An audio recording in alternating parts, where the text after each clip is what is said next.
you can double your revenue every 5 years without adding a single new customer. And the question, well, how? It's not possible. My job is to create more demand, and you're saying no new customers, no new customers. How do you do that? And in 2023, everybody's struggling to get net new customers. So how do you do that? And the answer to that question is the NRR, the net revenue retention. If your NRR is over 120%, which means you're servicing your existing customers really well, you're asking questions, you're building new products to expand within that, which allows you to have 120% NRR. Hey everyone, welcome to the GTM News Show. I got Sangram here today. Hey Sangram, how you doing? Taylor, excited to be here. Go-to-market is all the rage, so let's talk about it. Awesome, let's do it. And for those that know, Sangram is co-founder of GTM Partners, co-founder of Terminus. He also wrote a book that was super helpful for me, Move, that kind of expanded my understanding of really B2B growth and expanding it into this category of go-to-market. So let's talk about that first. Let's define, Sangram, what does go-to-market mean? As I'm sure a lot of folks are still trying to wrap their head around this kind of new term we're using in the B2B world.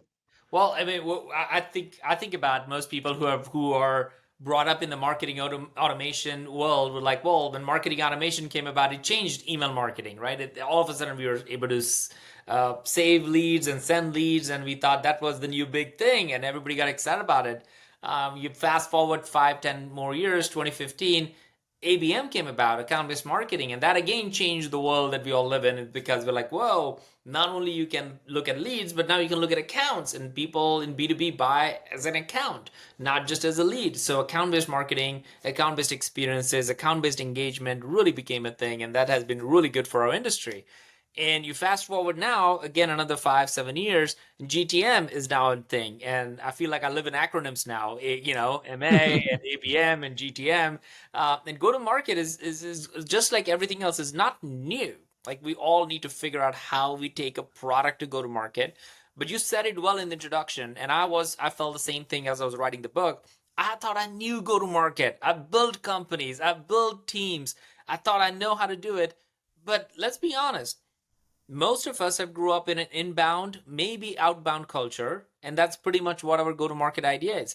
Or maybe some of you listening to this might think that, well, product marketing, like marketing a product, when you launch a product, that's how, when you talk about go-to-market, how do you take this product to market?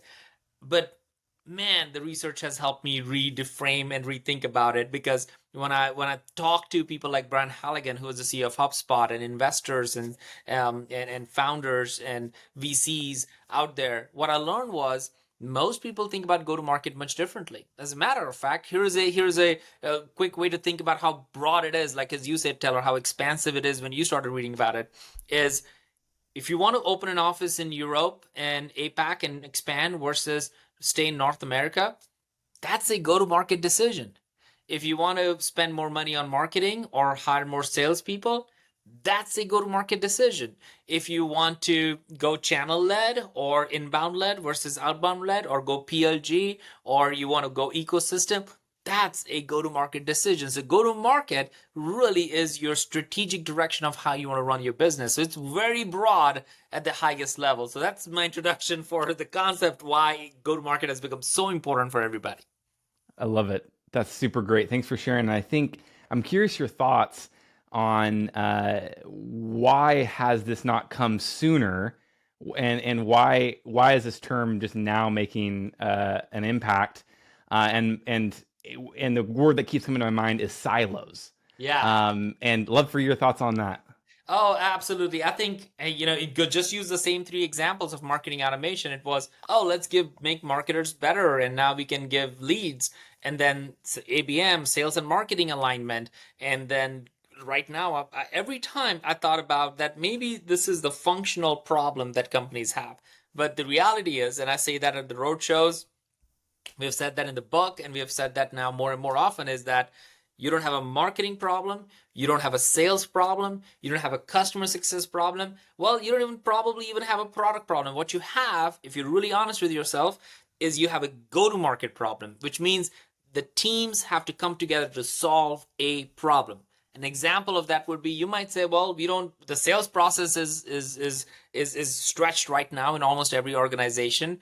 You might just fire all of your salespeople and say, well, it's a sales problem because sales can't close a deal. But the reality is macroeconomics have changed. Maybe you need to change your product and make it PLG-ish so that people can get a taste of it, because people's buying habit has changed a little bit. Maybe you need to jump into the AI because everybody's talking about generative AI. So you need to innovate on that when all of a sudden become an overnight AI company because market has changed. Maybe your pricing and packaging needs to be different. So maybe your product marketing has to fix that. The thing is, once you look at it as a go-to-market problem, you can now bring marketing, sales, customer success, product, rev ops, all these different people who have a vested interest in making go-to-market successful be part of the solution, instead of having one particular siloed department to solve the problem, which they really can't. And that's why you see people fired all the time. And I feel bad about that. Yeah, I couldn't agree more. From my experience, my anecdotal experience is that, generally speaking, when you're not being able to grow or marketing struggling with growing, it may not be marketing's fault. It may be that the product needs to adapt. And hearing what you're saying is that it's looking at, from a holistic standpoint, actually almost like the three whys, right? Like the why behind the why behind the why. Just because you're not growing from a lead gen standpoint or a demand gen standpoint doesn't necessarily mean that's a marketing. It may be something else. So let's talk about, how do we provide leadership in an organization around this topic? I was actually doing an interview with a marketing leader just earlier today, and they were talking about how marketing, can take ownership with go to market, or you see a lot of CROs owning go to market or CMOs owning it. What's your thoughts on that? Who should own it? Well, we asked this question, right, as part of the book. I was very convinced that marketing owns it because I come from a marketing background, and like my chief marketing officer, like go to market, market is in the title, so I should own it. I couldn't be more wrong.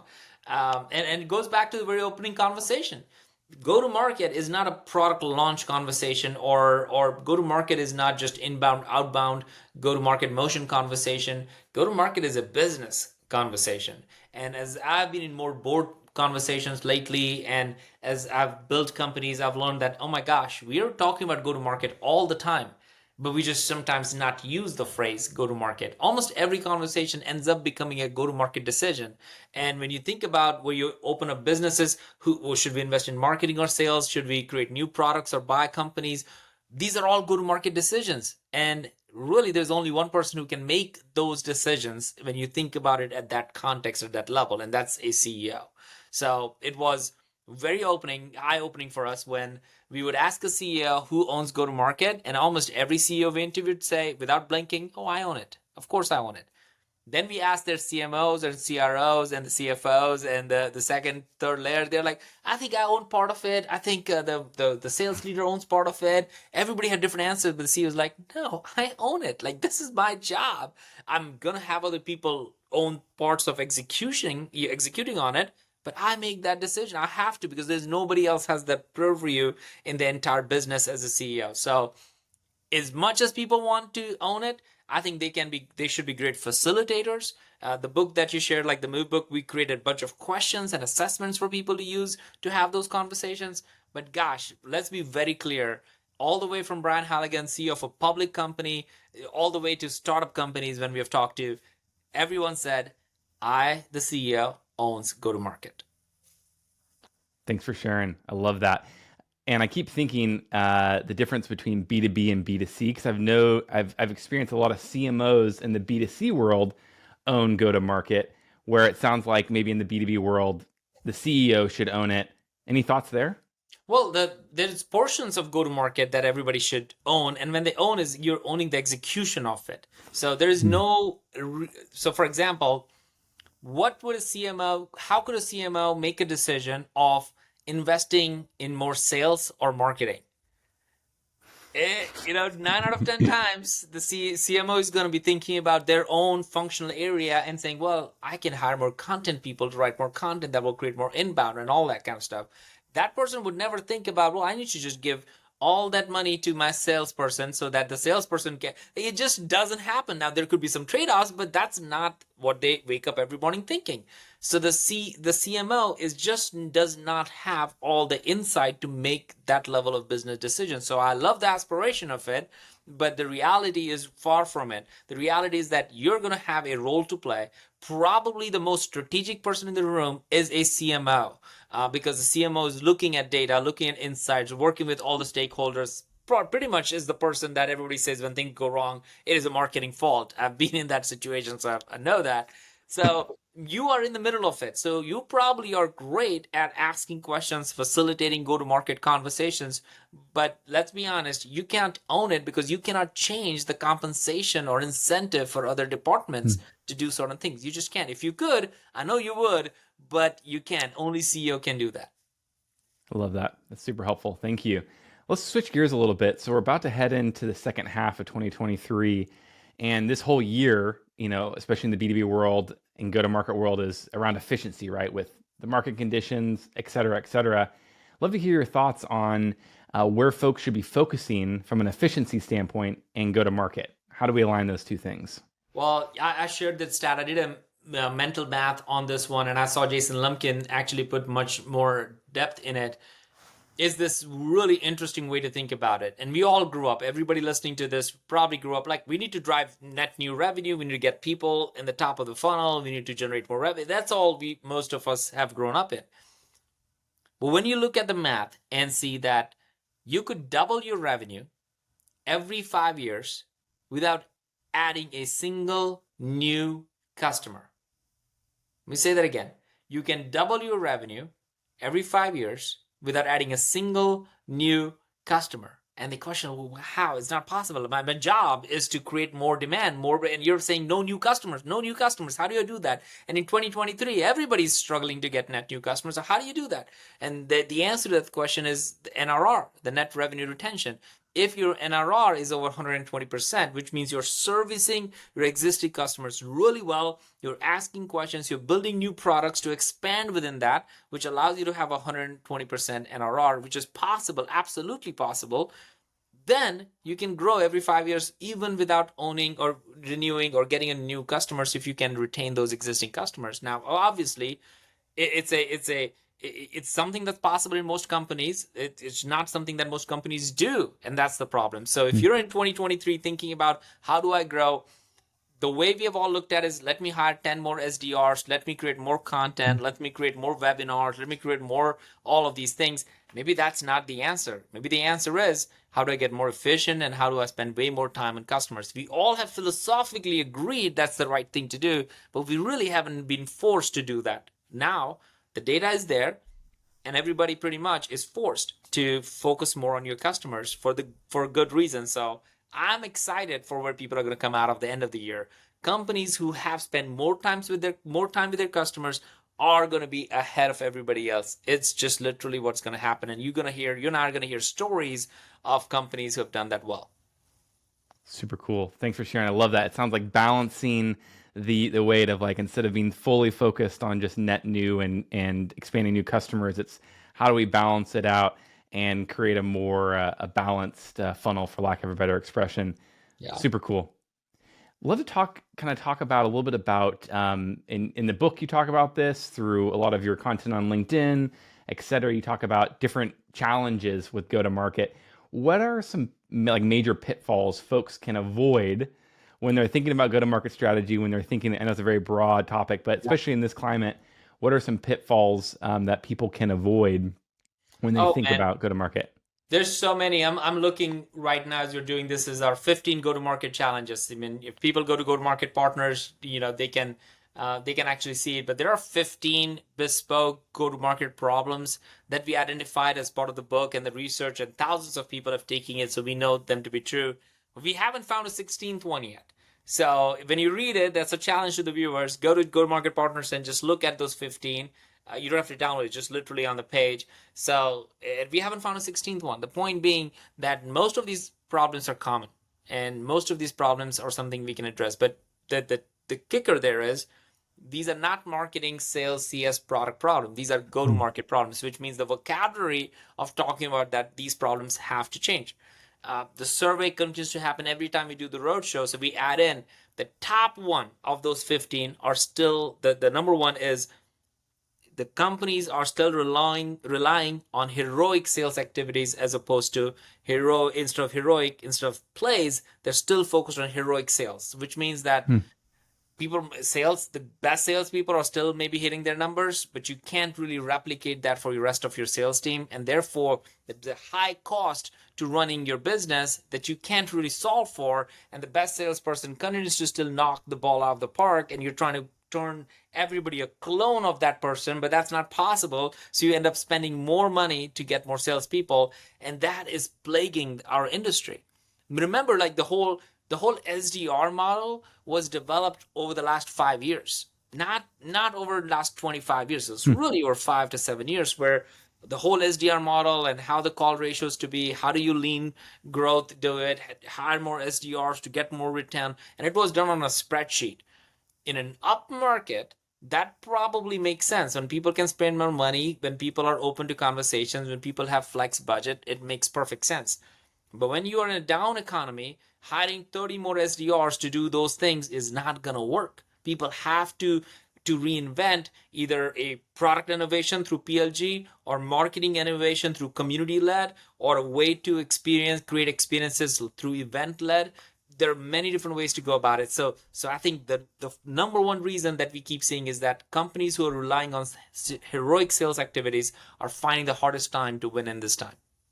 Oh, I can totally resonate with that. I actually had Sam Jacobs, the CEO and founder of Pavilion, on a couple episodes ago, and he was sharing that in regards to sales reps in general, that maybe like a 1 to 5 is really, ratio of what you should have right now, based upon the efficiency of, the rest of the folks, like only 25 to 30%, forget the exact number, are hitting quota, right? And so that shows a tremendous inefficiency and relates to your sales team.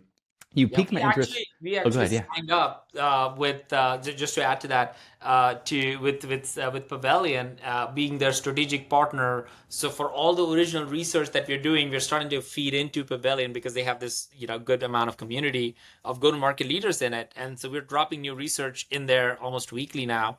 And what's fascinating about what Sam mentioned and what we're seeing collectively is there was a time, I don't know, Taylor, if you remember, on Facebook, on LinkedIn, where you would see people with videos on a beach with the high story saying that, hey, look at my life. I just made $1 million. Like, do you want a life like me? Like, you had these videos of these charismatic folks and they're just living life.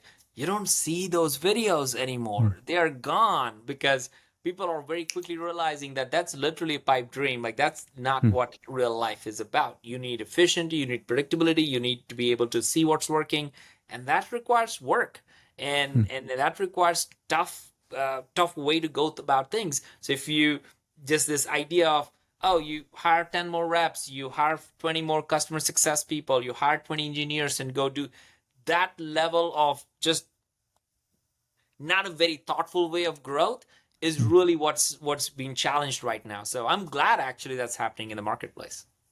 Super exciting. We only got a couple minutes left, so I'd love for you to finish us off. You piqued my interest around community-led growth being an aspect. So lay it all out. What is community-led growth? How can people tap into this as an efficient growth driver? We put a research on this. People can look at that, and if we can put it Taylor in the show notes, like the GTM Monday and others, that'd be great for people to look at. Uh, I've always said this that without a community, you're simply a commodity. And I think it's very important for people to absorb that knowledge and understanding that without a community, you're going to simply become a commodity. The reason is right now everybody's building technologies that is if you go on G2 or any place, it sounds like everybody has the same exact words. We are revenue efficient. We are doubling pipeline. We grow revenue. It's like, wait a minute. So all these companies do the same thing, and still companies are struggling. Like if I add up those numbers, we should be 10,000% high growth company if we have those tools because those tools claim to do that.